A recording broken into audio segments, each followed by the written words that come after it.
in right now. We just want to make sure that your morning becomes even better, but we have to start with some updates. And of course, as we speak of that, there is a headline that has actually captured our attention right now.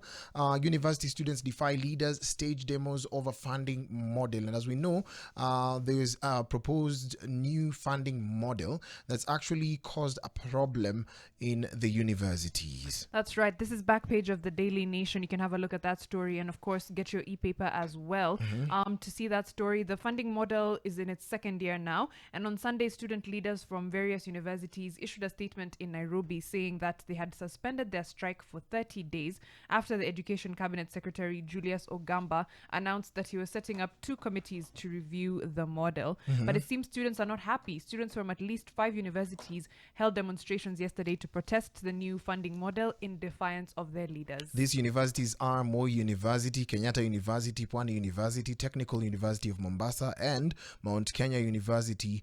Students who accused their leaders of having been compromised. Speaking of which, the strike was meant to start on Monday. Sunday, there was a meeting. Sunday usiku wa manane. There was actually a meeting that was that helped scrap off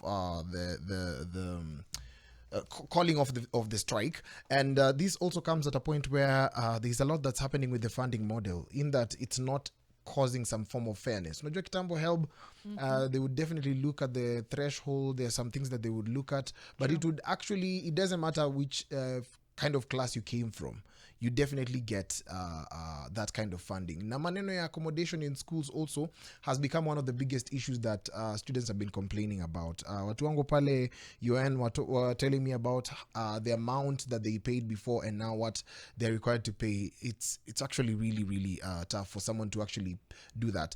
Keeping in mind that most of the university students often pay for their own school fees. Very true. And the fact that this funding model almost seemed to come out of nowhere, zero public participation, doesn't seem to have regard for the economic situation of most students. The fact that school fees went up significantly, up to 10 times more in a lot of courses, which is very unattainable for most people. Student leaders must stand firm. That's a quote I'm reading from the Mount Kenya University student called Caleb Mosongo Mwiri. He said they must stand firm. Those who are heading to State House to receive favors must remember that they are in those seats to serve the comrades. If the government does not address this issue, we will take to the streets until our voices are heard.